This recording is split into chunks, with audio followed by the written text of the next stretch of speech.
Today's webinar brought to you by the University of Illinois Extension. The topic today is on the power of pop-up shops.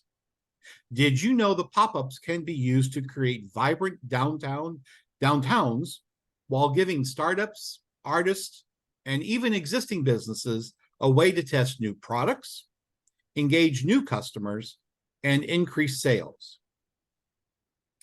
Hello, my name is Richard Proffer, and I am a community and economic development educator for Extension and your host for today's webinar. As with any webinar, there are a few housekeeping items that we need to go over to allow for an enjoyable experience for all attendees. The first one is, for any questions or comments, please use the chat box option by selecting the chat button at the bottom of your screen.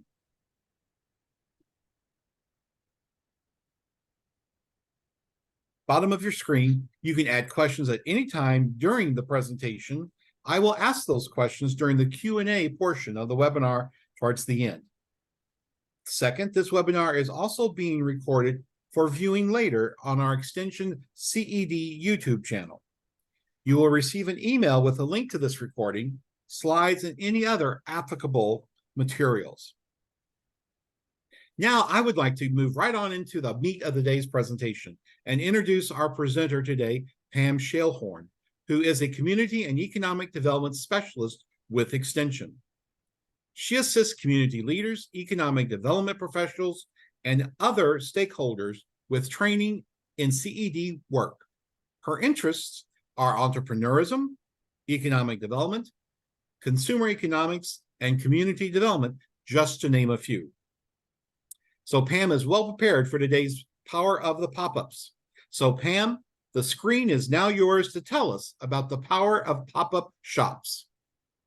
Thank you so much, Richard. I appreciate everyone that's come today. It looks like there's a pretty good group out there.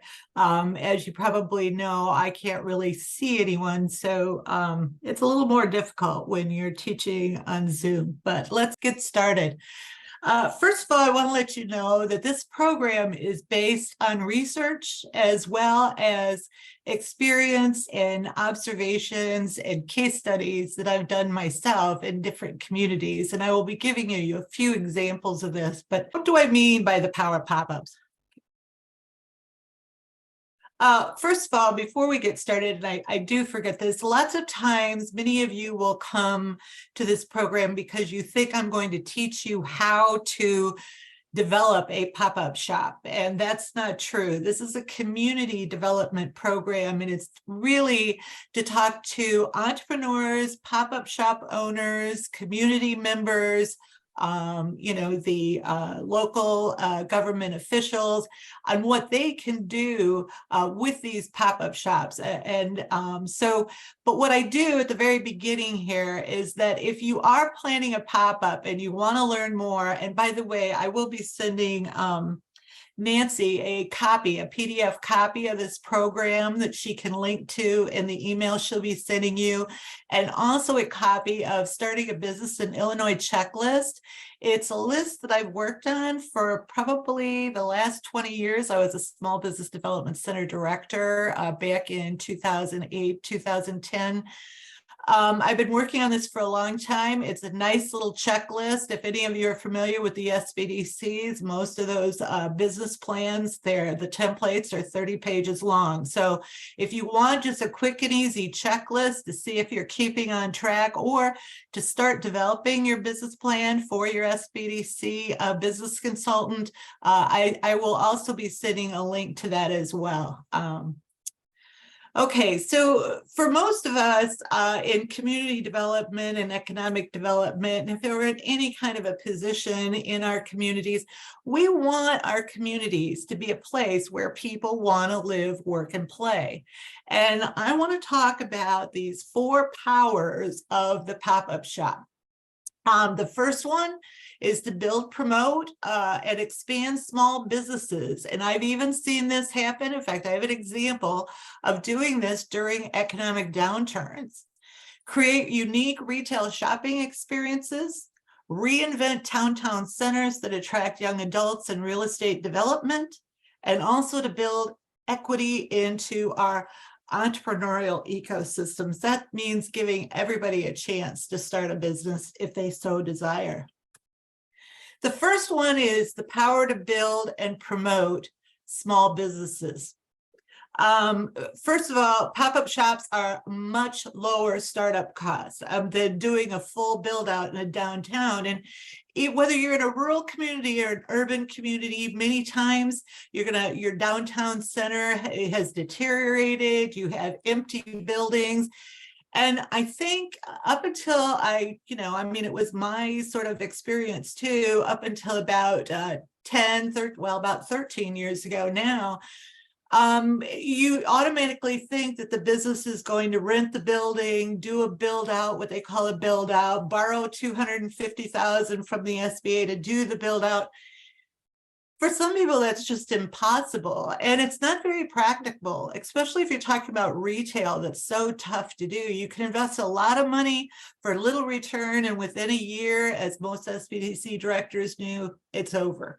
So these pop-up shops give these business owners this opportunity, these budding entrepreneurs, craftsmen, artists, bakers, that opportunity to start up for a lower cost. They also can incubate a new idea or product, build brand awareness and a customer base, to actually build your customer base before you get a storefront. And finally, for some online businesses, pop-up shops can be a great way to connect to customers. If anybody's familiar with Etsy, I think Etsy now has like 1 billion shops out there. They hit some hallmark, and you get on Etsy and you go in and you search for jewelry. Well, it's pretty hard to find that Etsy shop. So I've seen a lot of Etsy shop owners that actually do pop-up shops at markets and other events so that they can build those customers offline. They also have the opportunity to, and I'm going to give you a great example in a few minutes, the power to create unique shopping experiences. We had a record of 12,200 U.S. retail stores close in 2020, and they continue to close across the country. I think you're all familiar with it. Many of you may even have malls that are becoming more and more vacant space. Consumers, they want that discovery or surprise factor, that new or unique product, which pop-up shops and these artists and other vendors can do. And then finally, they have the potential to expand in storefronts. And I'm going to use the example. I started working with the Rockford City Market. I was part of their initial steering committee back in 2010. We started the market and I worked with the businesses. I taught business classes. I do encourage you, if you don't have someone on the ground to help these people better understand their business and how to run a business, that you work with your SBDC or others in the community to get that done. But what I saw, or what I've seen, and what the research also validates, is the fact that wherever these pop-ups start out at, that is where they're more than likely going to want to expand into a storefront if and when they're ready. Okay. So those unique shopping experiences that we just can't get online anymore. I mean, it really isn't available online, although I do teach a class on how you can make your website more attractive and make it more unique and more interactive. It's still, there's nothing like that being able to touch, feel, see the product in person. Now, the power to reinvent a downtown center and spur real estate development. This is what a lot of you are looking for. It's like you want more in your downtown. And of course, you can have the pop-ups and the pop-up events. And I really encourage that a lot. But you can also, you want those businesses to be able to build, buy a building or rent a building, build out, and you wanted to redevelop or reinvent that downtown center and spur that real estate development. So I'm going to give you 3 examples here. The first one's Rockford. So if you're not a large city, you might say, oh, well, that's not me, but I'm going to give you some rural examples from rural communities as well. And when I talk about Rockford, Rockford was in dire straits back in 2008, 9, and 10 when I was working for the Small Business Development Center.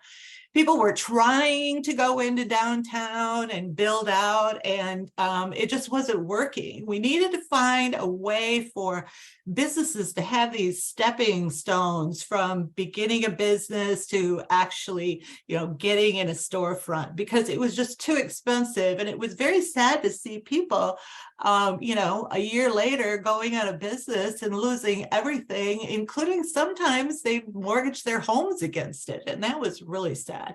And of course, we also had 23% unemployment in Rockford in 2010.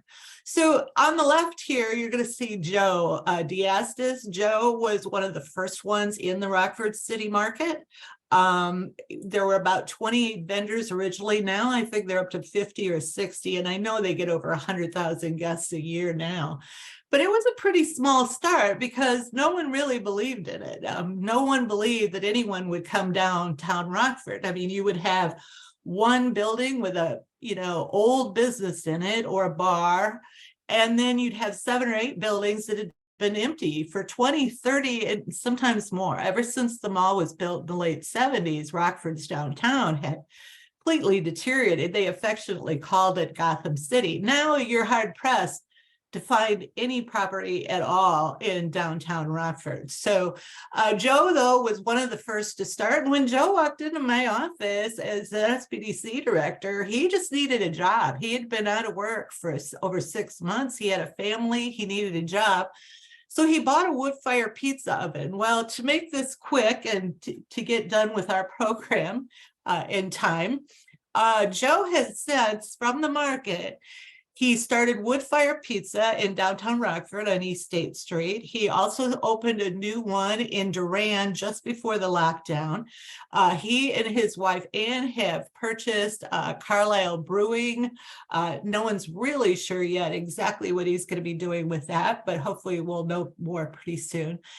He's also been asked to franchise his business. And so he has grown from that small wood fire pizza. And the first photo here, he's actually out in the alley behind Rockford Art Deli on East State Street in Rockford, making pizzas for a special event. Now, that's what I want to talk about, and I will a little bit more in a minute when I talk about festival zones. But one of the things we've got to stop thinking about when we're thinking about pop-up shops is permanency. These don't have to be permanent. You want events going on all the time. A city can't handle that, especially a small rural community. They don't have the resources, they don't have the people. So I'm going to give you an idea on how you can do that, but I don't want you to get it in your mind that this is more work for me as an economic development person or a community development person in the city that we're dealing with. Now, the second photo is actually a photo of a building that Justin Fern, he's a real estate developer, he is now, he started in 2010 by buying these old buildings, renovating the first floors and renovating the upstairs into loft apartments. And this worked out really well for him. In fact, you can see the no vacancy. He has done, I don't know how many buildings and how many apartments in downtown Rockford since 2010. He has also done them in Bloomington. I believe he may have one in Peoria. I'm not sure, but I know he's been in Bloomington. But these are actually completely leased out before he ever even gets them finished. So he took like a 12-story building that used to be a bank on Main and East State Street. I think Wyman and East State Street. You don't know the reference anyway, but he took a 12-story building that had been sitting empty since the late 1970s and turned it into loft apartments. And they too were all leased out before he even got it finished. Now on the first floor, what was interesting what he did is, I had talked to him a couple of times. One of the big things is that the Rockford City Market had just started. A lot of these pop-ups were looking for places to go. So since he was able to lease out the loft so quickly and at full market price, he gave the tenants, at least for the first few years, reduced rates in those shops on the first floor, just so he could fill them. In fact, in this particular building, I think at least 2 or 3 of the market vendors actually went into this building, and he also owns the building that Joe originally went in with Wood Fire Pizza on East State. So that's Rockford, and you're saying, okay, well, that's Rockford, but seriously, had you seen Rockford, the before and after? In fact, we chuckle about this because we were doing some brochures for some programming we were doing in downtown Rockford. This was back in 2009, 2010. We actually had to Photoshop people into the brochures on the streets of downtown Rockford. That's how empty those sidewalks are.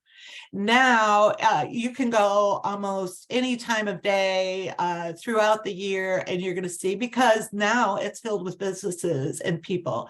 But there are very few people that will not tell you that it was the Rockford City Market and all of these pop-up shops that actually made the difference in downtown, because it created the energy.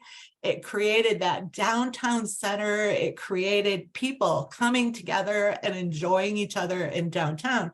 And that is what downtown redevelopment, in my opinion, is all about. Now, we're going to talk about Centralia real quickly. And this is Shannon and Mindy Cooney. That's who the picture is. They own Crooked Creek Winery just outside of Centralia. For several years, the chamber director had been encouraging them to start a place in downtown Centralia, and it was like, nope, they didn't want to do it. So it was, I believe, the holiday season 2018, and the chamber director knew about the pop-up shops. I also have a program and some community planning around developing a creative economy.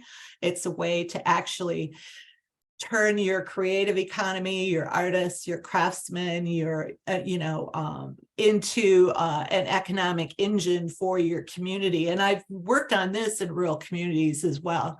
So here we want to take this concept from Rockford into a place like Centralia. And I was also in Mount Vernon, in Greenville. And these are small rural communities. Would it work? So the chamber director talked to a few people that owned empty buildings in downtown Centralia and said, hey, we're going to have pop-up markets. We want to see if we can pop up in your building over the holiday season. It's too cold to be out on the street. And they asked Mindy and Shannon if they'd like to participate, and they did. Now, this went over so well. They put up a makeshift bar. This bar that they're standing in front of is nothing but plywood. I mean, they cleaned up the building the best they could. They did not paint or, this is basically a building that had been empty for, a decade, maybe more. So they went in, they rated out of one of their brands of wine.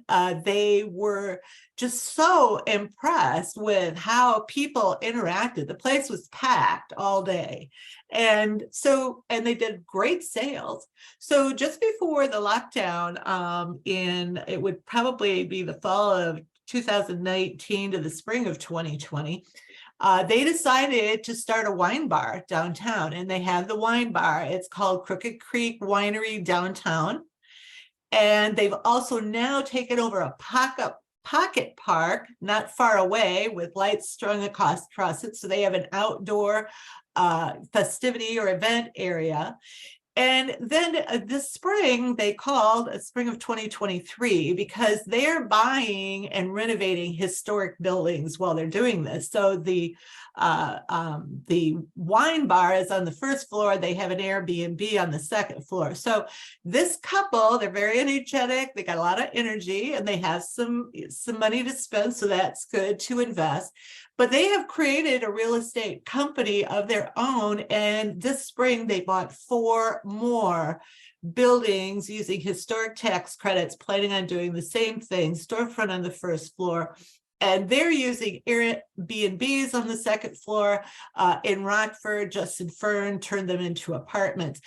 The research shows that this is where young adults really want to work, live, and play, are in these downtowns. And something I forgot to mention about Rockford, I haven't checked on Centralia, but the year after the market started, the police chief came out in Rockford And I think some of you probably have heard the history of Rockford and know how dangerous the city can be in certain areas, and downtown was pretty bad.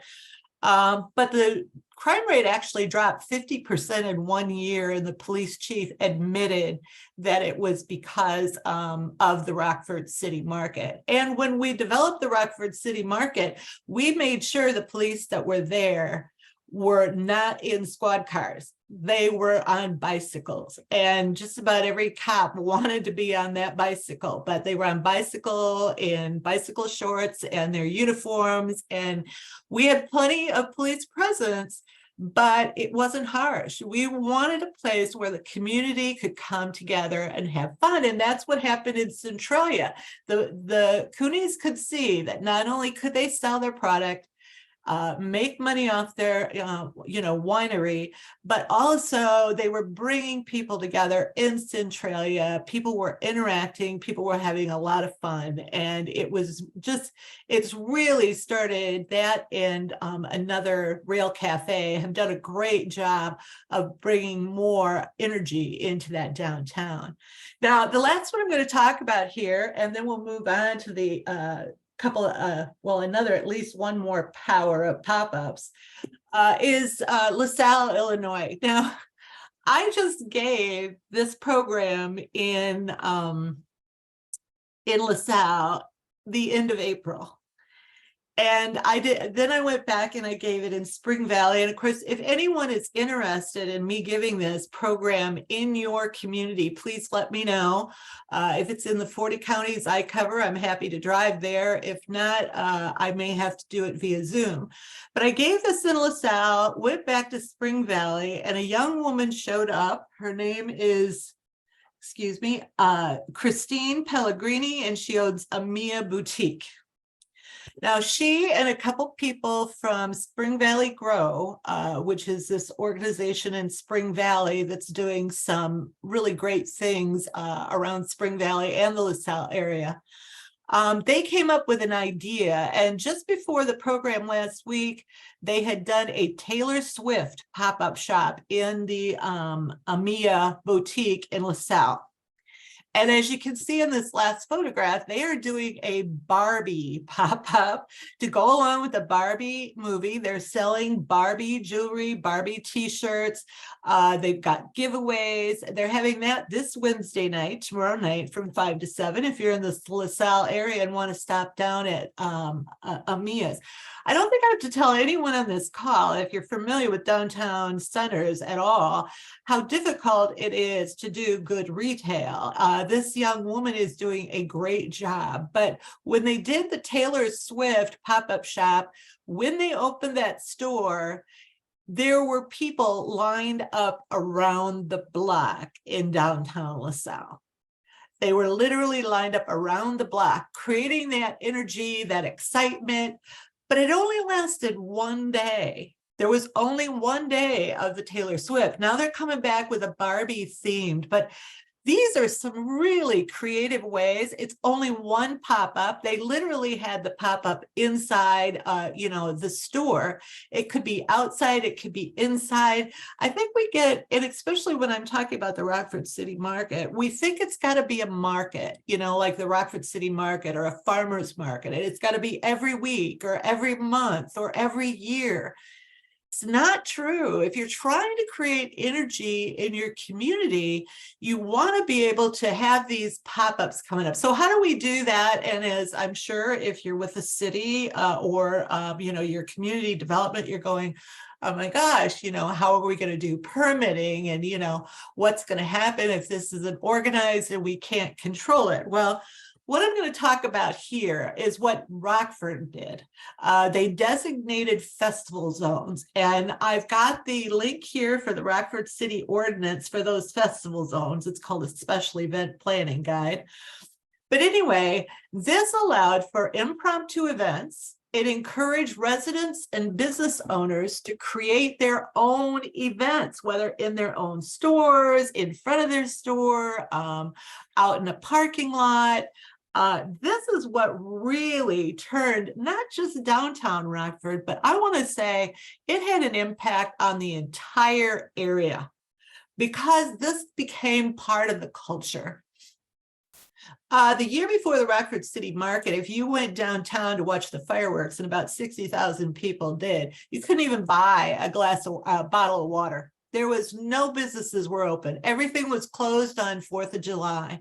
Then what they started to do is let people pop up, and one of my clients when I was at the SBDC, Anjan's Eatery, sorry, they make pork chop sandwiches, brats, and just wonderful food. I think their logo is "Smell the Smoke." That's their tagline, excuse me, not logo, tagline.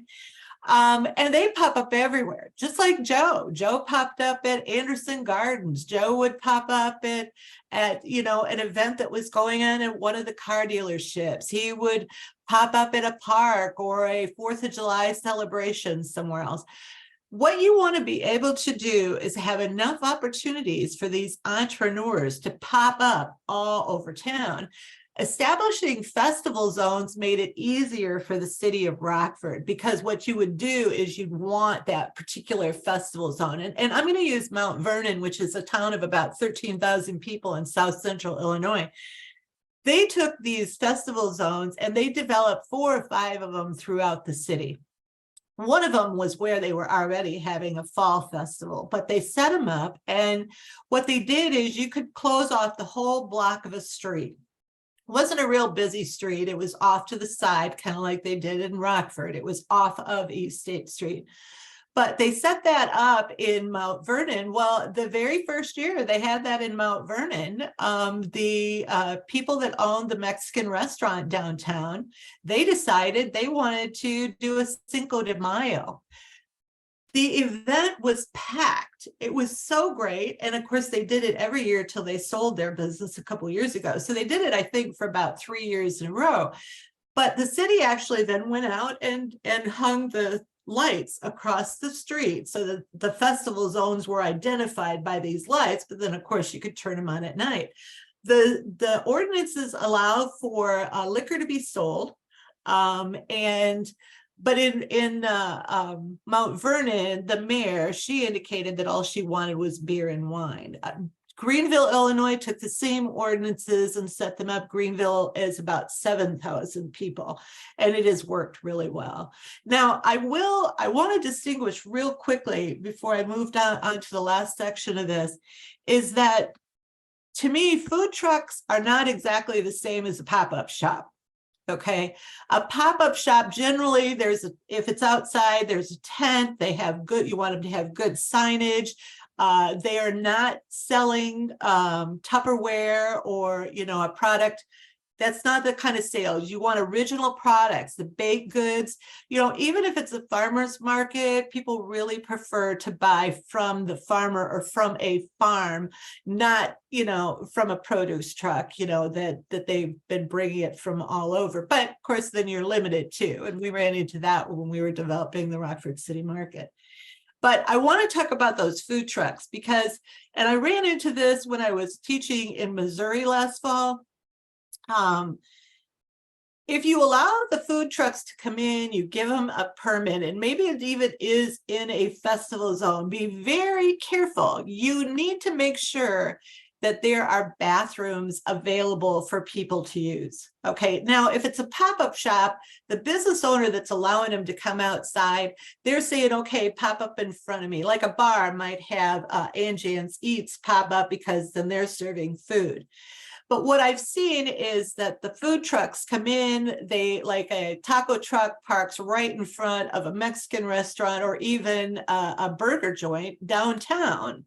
Now, they're the ones that are paying the taxes. They have to do the build out. They own the business. They have all this overhead.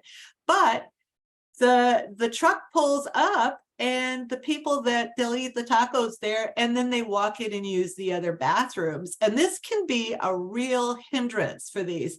It really reduces it. And it's not that, I'm not, I want to say that you want free enterprise. But at the same token, you don't want to create competition that could put your existing businesses in your downtown that already have storefronts out of business.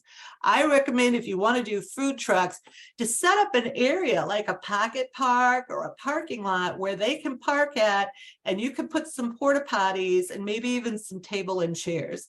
But you really need to be careful of it, because to me, that's not quite the same as a pop-up, but it's generally thought of that way. Okay, finally, now I want to talk about that power to build equity in entrepreneurial ecosystems. This is really, really important to me.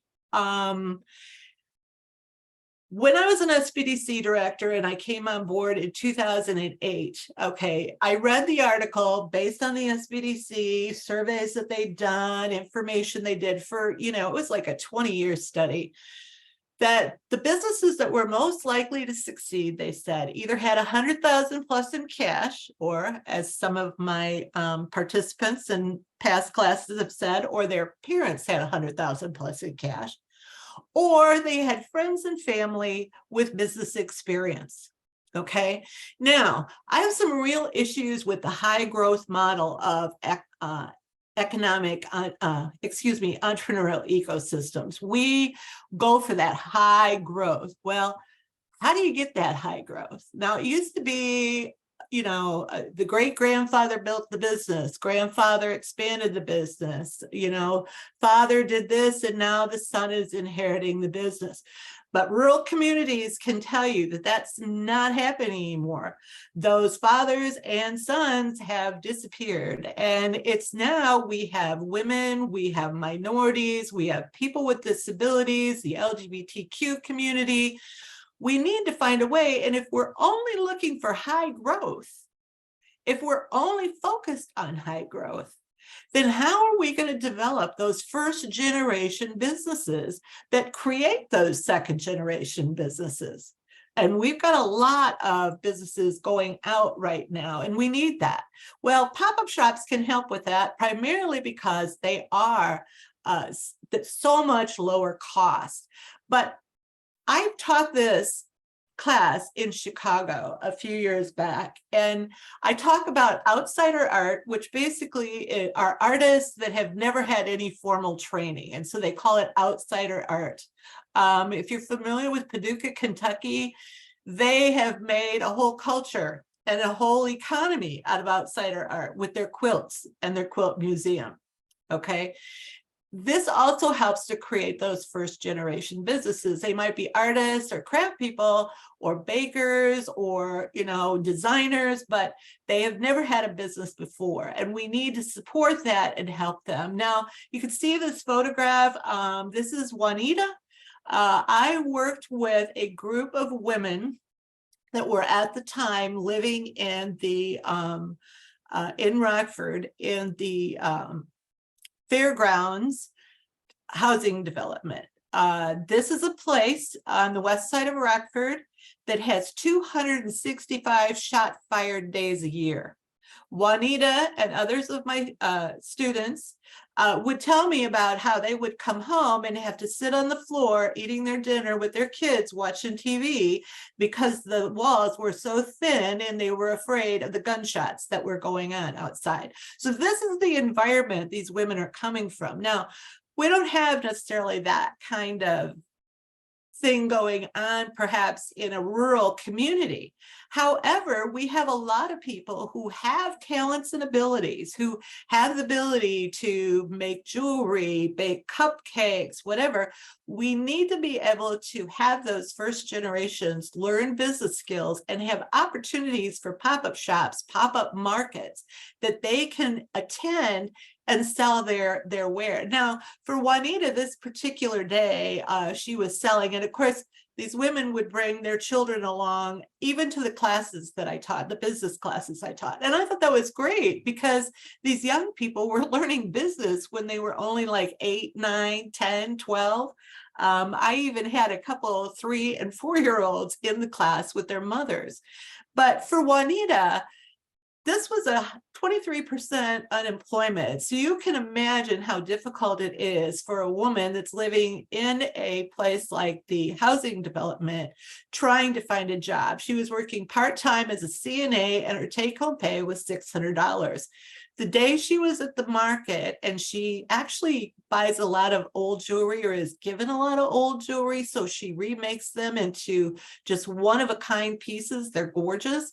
But she made $600 this afternoon, the afternoon she was at the market. That was the same as her working an entire month as a CNA. So this makes a difference in her life, but it also can help rural communities and urban communities build those first generation businesses. Now, here's another example, and Jamie does not mind me talking about her. She's given me permission for this. Jamie is an artist. Jamie has bipolar disorder, which is not unusual for creative people. A lot of creative people do have mental health issues, but she has a very difficult time keeping a job. But you can see in the background in the picture on the left that she did these beautiful etchings of old buildings in downtown Rockford. And then she had this rose that was growing up through a crack in the sidewalk. She started selling these for $75 a piece till she went into Tom Luttrell's art gallery, and he encouraged her to mark them up to 150 to 200, and they just sold like hotcakes. Now, Jamie was also living in the housing development with her daughter, and her little daughter came every week and helped her run the business, sell the art. She would take down the name of the painting. She would do the email lists, and because when you have a pop-up shop, you want to make sure that you're getting those emails and, you know, getting them onto your Facebook page or your Instagram or whatever. You want to get connected with these customers. Oops, sorry. But anyway, the important part is she's not only outside her art, she's had no formal training. She also is a first generation business, and this shows the impact of it. If you go to the right, this is her little daughter all grown up, but the very right, you're going to see this rose. Her daughter has taken on her own aspect of her mother's rose, but she knows exactly how to sell that painting. She sat into the classes. She helped her mother in her business. She knows how to sell. She put this out on Facebook and had it sold in no time. So she knows how to make money with her art. She knows how to run a business because she is the second generation. And I think that this is so critical. It's something that we are missing in our entrepreneurial ecosystems. We want to build that equity. We want everyone to have an opportunity. We need to make sure that we work with these people. So how do we create this equity in our entrepreneurial ecosystems? I'm going to go through this real quick, and then we are going to go on to questions. So think about if you have any. You want to focus on those first generation businesses as well as the traditional and high growth. I don't know what's wrong right now, but for some reason we figure, oh, if we start focusing on them, then does she mean not to focus on traditional and high growth? No, you still focus on traditional high growth. But you do want to start to focus on those first generation businesses and make sure that they get the information that they need, the experience they need. This is a group, by the way, of my students at the time, all living in the housing development. But like none of them live there anymore. In fact, Jamie bought her own home with the proceeds from the art sales she had. You want to make them feel welcome and included. That's what inclusion, diversity and inclusion is all about. Cultural awareness training is a must. If you've never had any cultural awareness training and you're going to be working with people that are from different cultures than your own, take the responsibility of getting that cultural awareness training. If you have any questions, you can let me know about that because I have been trained in cultural awareness for extension. Get the information to them. Outreach takes work. Obviously, it wasn't easy. I actually went during the day to the housing development to teach my classes. I figured it was easier to get one teacher to 20 students than it was to bring those 20 students, which most of them didn't even have cars, to me. So it's really important to do that outreach work. Follow up and provide equitable business assistance. I'm using air quotes around equitable. It needs to be. It can't, if you look around the room, you need to have that kind of diverse audience. You want to make sure that women and minorities and others that are generally left out of it, don't take for granted that they don't have the skills or the talent or the ability to develop products.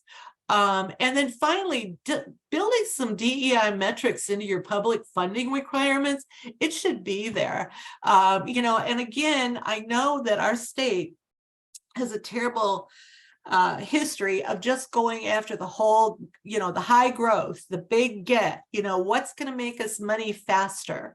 Well, if we want to bring people out of poverty, if we want to create second generation businesses, if we want to fill our downtown buildings, we've got to start somewhere. And we need to make sure we focus on that outsider art, the first generation businesses, and giving everyone the same opportunity. This is my email address. As I mentioned, I do a couple of things. One, I facilitate community planning. I teach these programs and others if you're interested in any programming. And I also provide expert advice, and I work via Zoom with people in Missouri, Illinois, Wisconsin. If you're interested in getting or talking to me about what you're experiencing in your own community, and you'd like to get more sort of one-on-one or to expand on what we've talked about or I've talked about today, feel free to just email me anytime, and I would be happy to assist you. Let's see, we've got some questions here. Do you want to go into the questions, Richard? Pam, yeah, we will get to that in just a minute. Okay, you want to do a poll or something, don't you? Well, we'll get to that too. So okay, we're all on the same page here, but Pam, I want to take this opportunity to thank you for sharing the information on pop-up shops. And more importantly, how these pop-ups can revamp business districts while improving the business climate in a community. You think something so, well, it sounds easy, but we know it's not. But something like a pop-up shop can have that much effect on a community.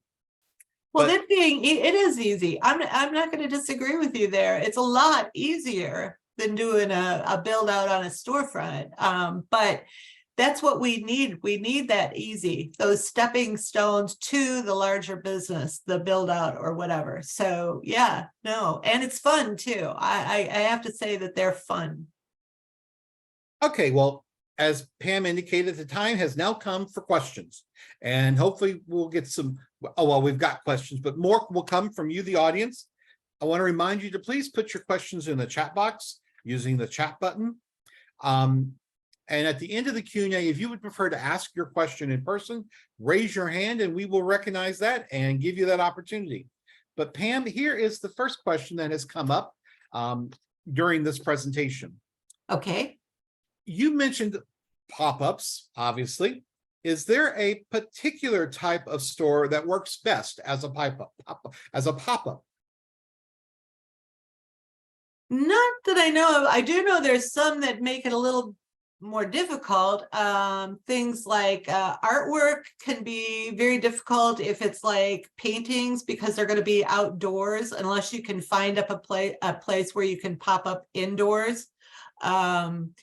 So no, I mean, I've seen, they bake pies and cookies and vegetables. You've got art, and like I said, the pop-ups with the art could always go in an existing art gallery. That co-business concept can work really well too. That way other businesses or existing businesses don't have to buy the inventory. They just have someone come in and pop up, have a special event, or maybe just have a booth there where they leave their product and buy it in the store. But no, I honestly, there's not too many things. I'm not real crazy about pop-ups that are doing the resale, like I said, with the Tupperware but I have seen them in some pop-up events like in Centralia, and people seem to want to buy. So it has more to do with what works in your community. And again, because of that lower cost, because they are easier, I'm using air quotes, Richard, you can try it, and if it doesn't turn out, oh, well, you haven't lost anything. So, or you haven't lost as much money. For 5 to 10,000, you could do a fantastic pop-up shop. But you're probably talking 150 to 250,000 for a minimum for a build out in a historic building in, say, downtown Centralia. So I think that's important. The cost of entry is obviously a barrier for a traditional business, but you have a much lower cost of entry for a pop-up shop. Absolutely, much lower. Yeah. Okay. Another question that has come up is, have you, in some of the work that I've read about as an educator, I've heard about pop-up incubators. Have you seen it? Have you heard anything about that? Have you? Yeah, actually, I've worked with some. Okay. I'm not big on it, just, and maybe, I don't know if it's a personal opinion, if it's research, I've learned a lot, so it's in my brain. It could be research too. I don't like the brick and mortar. That's what I loved about the Rockford City Market. You've got the pop-up shops, they can come down, but sometimes it is good to get inside. The thing is that these incubators, especially the indoor ones, I was working with one, I'm not going to name any names because, we're talking about the whole Midwest here. So I was working with an incubator, and they, we're talking about bringing in pop-ups. It was an indoor. They already had it. It was already built. So, they weren't asking for my advice. Should we build it? So we've got it. But the thing is that the director didn't work Saturdays and Sundays. And so the businesses, they could be open on Saturdays and Sundays, but they didn't have to be. Well, that's one of your biggest problems in your downtown, is you need businesses that are open on a regular basis. They have what they call these lifestyle businesses, and they open whenever she feels like it or he feels like it. And that doesn't help. If you've got people downtown wanting to shop, say 10 to 5, Monday through Saturday, and then now, like in LaSalle, Illinois, they're trying to figure out what to do on Sunday afternoons because all the businesses are closed except for the Uptown Bar and Grill and a couple of bars. And they've got 80,000 visitors a year coming to a landmark there. So I got off topic, but back to the inside incubator. So the thing is that it's harder because the minute you make it brick and mortar, it's permanent. And the minute you make it permanent, it's like, then what's more important, the building or the business? And one of the things we're doing wrong in downtown redevelopment, we've been doing it for 30 plus years, because I've been around to see it, is the fact that we're focusing on the buildings. We're not focusing on the businesses and the business owners and what they need and how we can keep them. And then if they make the money and their business is successful, like with the Coonies in Centralia, they'll buy the building and build it out. So I'm not big on buying the building first, because like I said, you're putting the building before the businesses. And I think what you need is to think about what the businesses need. So I know that was a little convoluted, but I have never liked the brick and mortar businesses. I think you're better off to just set up festival zones or find other businesses willing to let the pop-ups in their parking lot, in front, or inside in the wintertime. Does that answer your question, Richard, I hope? Oh, yeah. I mean, it was a good answer to some of the reading that I've done and probably others have heard about. But I now want to ask about a statement you made in your presentation about existing businesses and pop-ups. How could an existing business use a pop-up to grow their business? Oh, I've seen a lot of that. Yeah. In fact, the first year in the Rockford City Market, they did it. I've seen them downtown. Well, and of course, look at Crooked Creek Winery. If you're selling online and you've got a business and you're doing all your sales online, a pop-up's great because you're going to be right there. You can build a customer base. You can get their emails. You can connect them to Facebook. really is important. And another existing business, restaurants, you know, your restaurants, if you want to create an event every year where they can come in and fix food, and that way people can test all this food and they can find new restaurants, and great way to do it. And there's a lot of restaurants that do come out for events, and they'll set up a pop-up just for the day. And it's great publicity. It's a way to you know, build a customer base. People can, you know, try your food, or retail shops too. You know, if you've got an online retail shop, to actually bring that retail in, you know, and you do maybe need something inside if you don't have a truck, but bring it in, like at Rail Cafe in Centralia. They brought retailers in with clothing, and it was great. And then what happened is, if they didn't have the size, or it was kind of like going to Kohl's, didn't have the size or didn't have what you wanted, you could go online. You could go to Facebook or go to their website, and you could buy the different size or buy online afterwards. So this can create excitement in your downtown, create retail opportunities, but then, you know, the investment of that retailer, you know, they're selling all of, you know, everywhere online, but they can build that customer base. So yeah, those pop-up shops can be very powerful for existing businesses. And that's probably something for existing businesses to think of, instead of considering them short-term competition, but maybe a long-term extension for their existing business to try new things. Right. Yep. And I think whoever is setting up your events needs to take a look at that. We certainly did with the Rockford City Market. Is we made sure we only had, out of 28 businesses, we only had 2 bakers. We had maybe 8 or 9 different food vendors, but each one of them was different. We even did surveys, and that's something else that a lot of event people, a lot of communities don't do.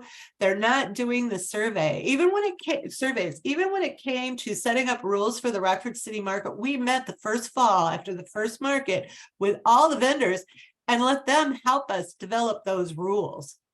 See, it's about working with everybody. It's not just rural communities. Urban communities can do this too. It's like it's this top down, like the city's controlling everything. But if the city tries to control everything, or the economic development or community development person, there's only one person working at it. You need to get more people involved. And plus, you know, I mean, how many events can you handle? I think there's one consultant for downtown redevelopment I talked to once, and you're supposed to have over 200 event days in your downtown. He's talking to rural communities. How do you have 200 event days? So you set it up where these pop-up shops can come and set up temporarily or even on a weekly basis, but you know, it can really add a lot more opportunity. And those businesses, it should be able to appreciate it. I know I had one client that she didn't care, you know, if $1 was spent in another business, that was $1 she wasn't getting. So it was kind of a short-sighted view, but you really need a lot of energy, a lot of different businesses, a lot of different retail opportunities, food opportunities. That's what makes it exciting. We got a lot of foodies out there who just absolutely love these events because they can try all this new food. So anyway, hopefully that answers your question. Sure. This question came up because you talked about city ordinances and festival zones. Does a town need a city ordinance in order for pop-ups to be utilized or to be present? Well, you know, if you're going to have a festival zone, you want to set up festival zones, you do. And I noticed one of the questions in here, and that kind of falls together, is you need some way to control it. So there's a variety of different ways. First of all, how much is the permit going to cost? Generally, what the city is looking for. Now, one city might only do a permit for a festival zone for $75 because they want people out there doing festivals, music festivals, art festivals, Cinco de Mayo festivals, you know, anything you can think of. They want people in the town doing it because they want those 200 days a year. But $75 permit, but then again, maybe they want to cover, maybe it's $250 for the festival zone, and you're going to have multiple pop-up shops, putting into that. People setting up in front of a bar in the parking lot of a business, I mean, I don't even think they really have to have a permit for that unless the city requires it.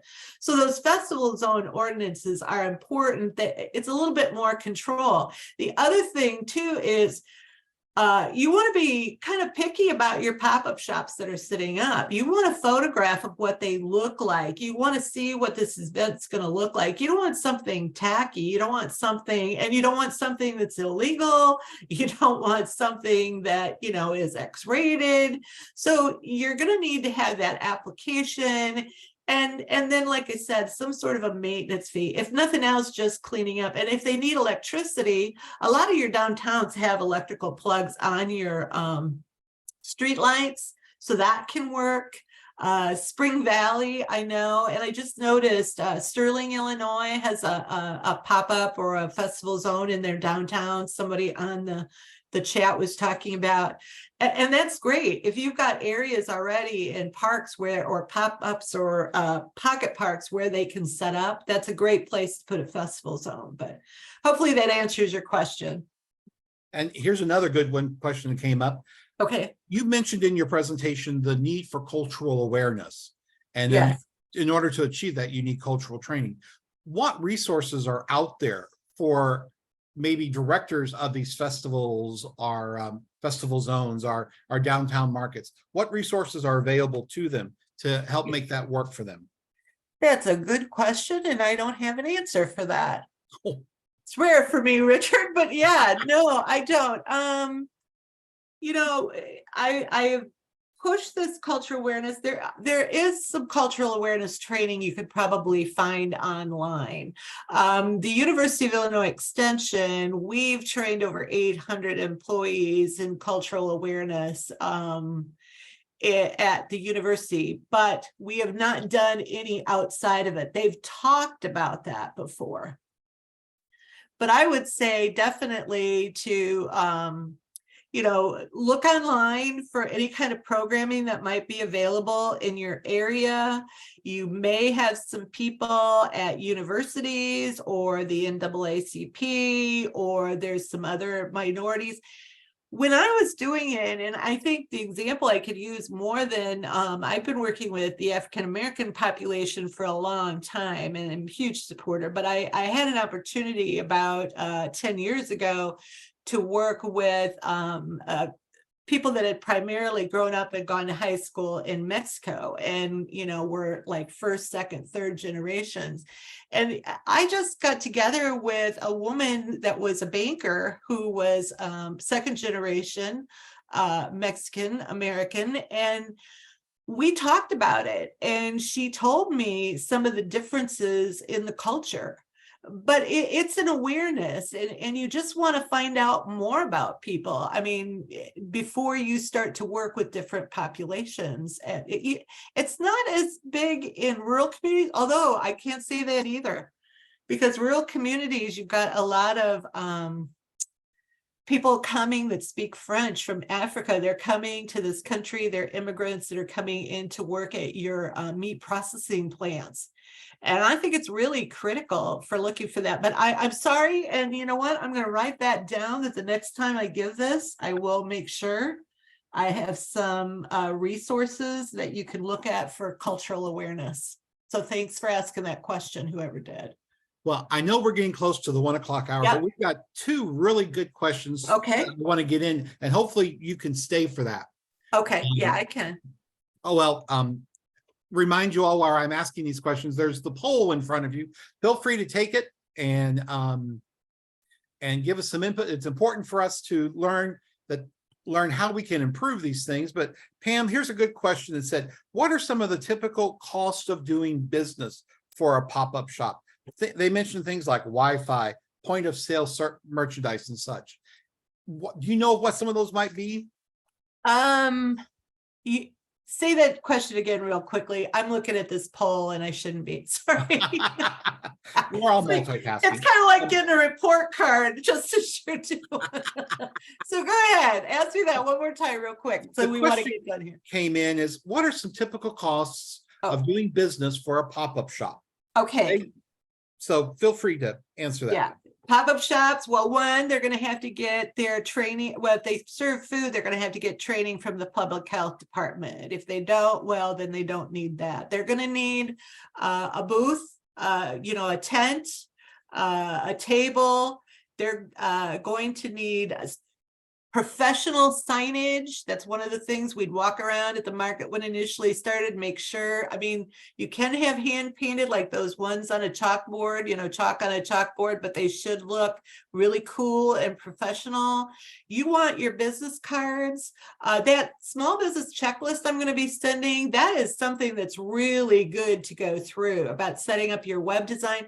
So many people go in and set up websites or buy business cards and signage, and they don't realize they've got to search that name first. I have seen more than one business spend a lot of money on marketing materials only to find that they have no right to the business name, that business is already taken. The electronic payments, because people don't carry cash yet, but there's so many. I mean, you can do Square on and there's a couple of others right on your iPhone, as long as you have Wi-Fi that you can connect to, or you have the LGE. And by the way, I was just reading a research article on young people because I teach on reversing the exodus, the out-migration of youth. We talk about broadband, and we're talking about that, cable sort of coming into the home. The Gen Zers aren't even interested in that. They're interested in 5G. They want to be able to use their iPhones or their phones and tablets. They want to be able to connect to the internet. So you can, and I don't think it takes up a lot of usage, but you can use Square or one of the other types with your iPhone. And that's the best way to take your electronic payments. You are going to have a checking account though, and that can run into problems with checking accounts to put the electronic payments in for some people that are, lower socioeconomic, they just don't have the money and don't have a checking account. So then now, the other thing with cash is if you've got a market going on, we made sure that there was like cash machines close by, or maybe you can set something up that's close to a bank where people can actually go and get more cash. So that can be helpful too. But yeah, just the signage, the tent, of course, your inventory, you have to buy that. And a lot of people then need some way to cart all that stuff, so they might need borrow someone's truck or rent a van or something like that. But I would say the average cost of most startups is only about $5,000 to $10,000 till they start getting more inventory and get more excited about that. Okay. Well, in your answer, Pam, you answered the second question, was dealing with the local health department rules apply, and you talked about food and such and how they needed to follow those. So thank you for that one. As we now move to the close, I want to remind you all that there will be an email from us giving you the details of where you can go to download a copy of today's presentation or to view on YouTube. I also want to take this opportunity to introduce a new webinar that we are doing on July 25th this month, and it's about small business finance, and it's co-sponsored by University of Illinois Extension and the Bradley University Small Business Development Center. If you're interested in attending, please put your name and email in the chat so that we can send you an invitation. I thank you for your time today, and as your moderator, your participation in this webinar and pop-ups is very good and important. I thank Pam for taking the time to share. And finally, but not least, our sponsor, the University of Illinois Community and Economic Development Program. So in closing, take care, be safe, and goodbye for now. Thank you. Thanks, Richard. I don't know if you could